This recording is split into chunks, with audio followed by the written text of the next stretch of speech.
Welcome to the Investor Download, the podcast about the themes driving markets and the economy now and in the future. I'm your host, David Brett.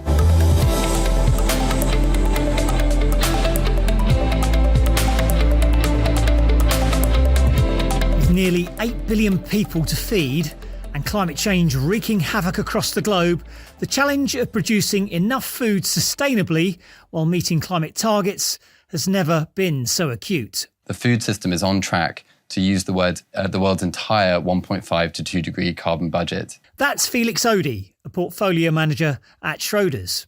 The 1.5 degrees Celsius Felix refers to is the threshold target established in the Paris Agreement in 2015, a treaty in which 195 nations pledged to tackle climate change.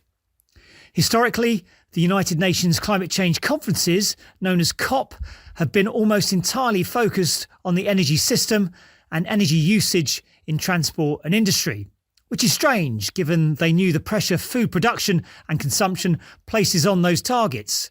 Then, late last year, that changed. Secretary of State Antony Blinken is back in the United States after attending the COP28 climate summit in Dubai. During his trip, he announced the U.S. will participate in a declaration by the host country, the United Arab Emirates, to promote sustainable agriculture. At COP28, 130 heads of state and governments signed a declaration recognizing the grave threat climate change poses to our ability to produce sufficient amounts of food. The challenge of feeding the world sustainably and meeting climate targets has dawned on policymakers. Global demand for food is likely to increase by an estimated 50% by the year 2050. An escalating climate crisis means that crop yields could drop by as much as 30% over that same period. So, do the math. They recognize that any path to achieving the goals of the Paris Agreement must include agriculture and food systems, and that this will require urgent adaptation. Meeting the challenge will require rethinking how we produce and consume our food and the pressure it places on other utilities, in particular water. In turn, it will redefine who and where we invest. In this show, we'll look at what needs to be done and how it's affecting investment decisions. But first, we'll look at the challenges that need to be met. On Apple Podcasts, Spotify, or wherever you get your podcasts, you're listening to the Investor Download. With rapidly growing populations and diminishing natural resources, sustainability has become more than a buzzword. It's a necessity. Much of it has focused on energy production and consumption, not enough on the way we produce and consume food, which has profound implications for our planet. If you look at the UN estimates, they suspect that we're going to reach around 11 billion people by 2050.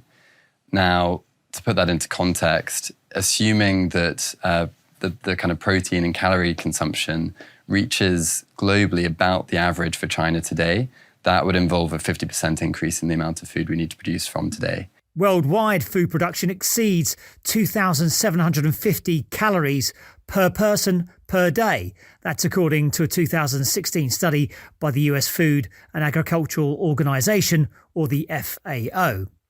And again, to put that into context, because we deal with a lot of percentages in this industry, that would involve producing more food in the next 30 years than we have over the entire course of human history. So it's a huge undertaking. Food production is already responsible for a quarter of the world's greenhouse gas emissions and is the largest driver of deforestation. It also accounts for 70% of global freshwater use.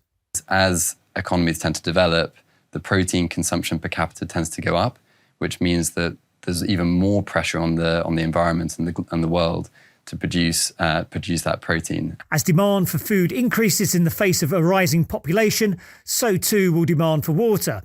According to the WWF, the annual economic value of water and freshwater ecosystems is estimated to be around $58 trillion, or the equivalent to 60% of global GDP. Yet the world's freshwater ecosystems are in a downward spiral due to climate change, posing an ever-growing risk to these economic values. The interconnection between food and water is undeniable. The Danube River flows through 10 countries in Central and Eastern Europe. The most severe Danube drought in centuries has caused serious damage to countries whose economies are strongly tied with the big Central European river. In the river's basin, 80% of the floodplain has been lost. Severely low water levels have made the commercial navigation extremely difficult. At the beginning of August, the authorities prohibited using water from the Danube Canal for irrigation. For 2 months, wheat, maize and sunflowers were at the mercy of the rain. And now even autumn crops seem to be at risk. It seems like a perfect storm at the moment if this all comes to fruition. I wouldn't want to use the word perfect to describe any of this, but I think the difficult thing to call here is over what time period. And a lot of that, when you're dealing with agricultural markets, is going to depend on weather. What we do know is that we're seeing more and more extreme weather over the course of time. Last year, the drought in Argentina resulted in about a 50% reduction in the amount of wheat being produced. This is a key agricultural market. We've seen the like for California in the last couple of years as well. So this is really starting to have a very real impact on, one, the actual production, but also our ability to predict what our food production is going to be. With the population rising, natural resources literally drying up and the weather becoming more unpredictable, action needs to be taken. That's coming up. Get in touch with us by email at shoderspodcasts@shoders.com or visit our website, shoders.com/The Investor Download. So, what can be done? The kind of three key changes that we see happening is the rapid and more rapid adoption of technologies that make the system more resource efficient, that kind of tweaking of global diets, maybe away from animal protein levels that we see today, and then also just this kind of awareness and focus on reducing the absolute food waste that we have. The amount of food produced each year should easily be enough to feed the world. However, 1/3 of food produced for human consumption is lost or wasted globally, according to the World Food Programme data in 2020. On top of food wastage, you can add food used to feed livestock or converted to biofuels, not to mention failed harvests. I think it's fair to say that if we see the world warming up, even in a 1.5 degrees scenario, things like corn and wheat yields are expected to decline by about 12 and 14%. So you have this natural pressure being put on our ability to even keep food production flat in a realistic scenario, let alone to kind of grow it, which really implies you will get more food inflation in the future. That's not even accounting for the cost of living crisis and conflicts in Ukraine and the Middle East, which are affecting prices. However, Odey says consumers are still better placed now, despite the price inflation, than they've been in recent history. If we go back and have a bit of a history lesson to the kind of 1960s and the post-war era, the percentage of disposable income that people were spending on food was multiples of what it is today.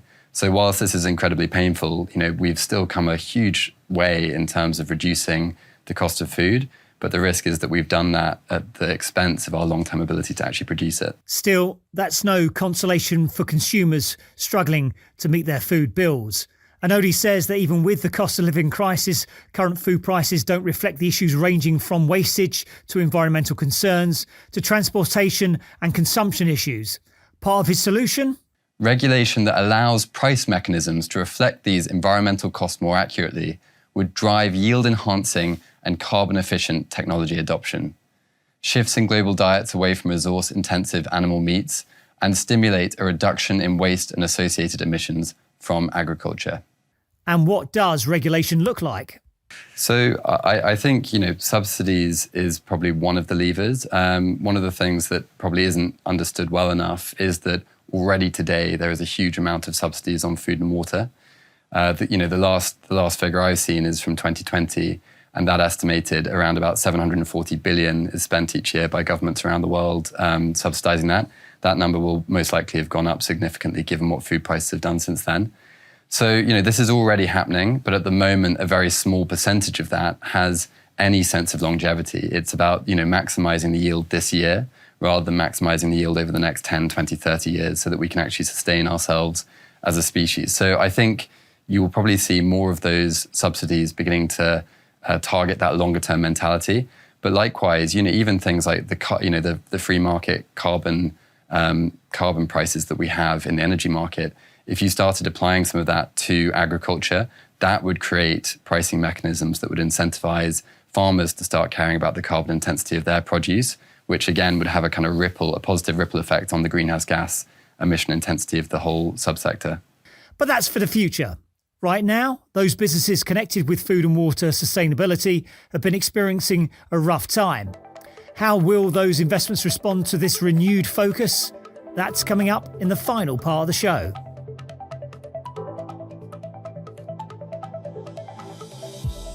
It's been a tough period for businesses linked to food and water sustainability. I think that demand has kind of definitely slowed a bit. And we saw that really from probably October, which was really the lows. And yeah, really you'd had such strong adoption of a lot of these technologies that you were kind of due a bit of a slowdown, especially as kind of costs of capital went up. Over the past 2 years, businesses and consumers have been battling the effects of rising interest rates to combat spiralling inflation. The aim being to make borrowing more expensive, so to dampen demand and cool the economy. It seems to be working, with inflation in the Western world dipping below 4% in some countries, but it's come at a cost. Not surprising, but it's always surprising how brutal the adjustments can be.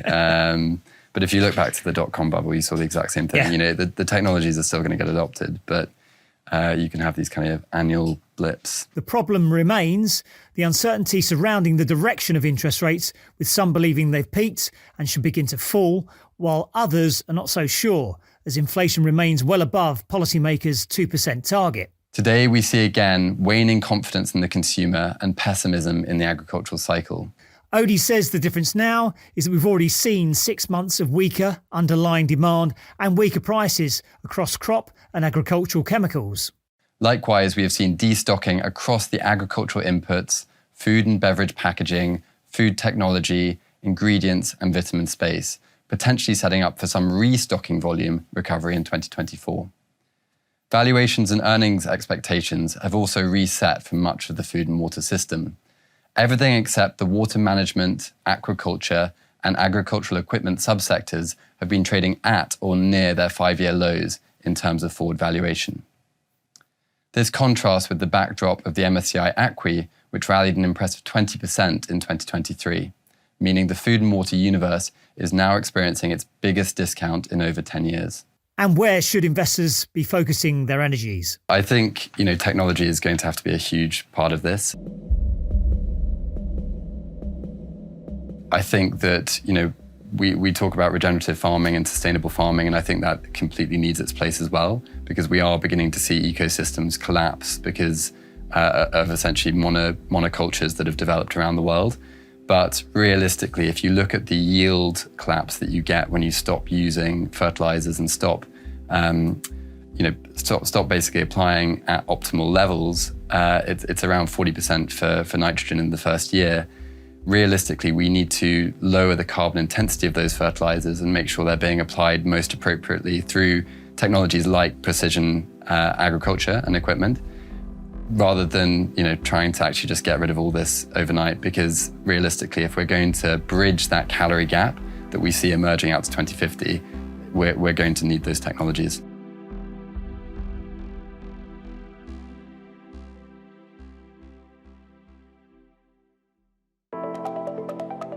Well, that was a show. We very much hope you enjoyed it. If you want to find out more, please head to schroders.com/insights. And we're endeavouring to record as many of these shows in the studio on video. If you want to watch them in their full unabridged version, then go to Schroders' YouTube channel. If you want to get in touch with us, it's schroders.podcast@schroders.com. And remember, you can listen, subscribe and review the Investor Download wherever you get your podcasts. New shows drop every Thursday at 5 p.m. UK time. But above all, keep safe and go well. Cheers. The value of investments and the income from them may go down as well as up, and investors may not get back the amounts originally invested. Past performance is not a guide to future performance. The information is not an offer, solicitation, or recommendation of any funds, services, or products, or to adopt any investment strategy.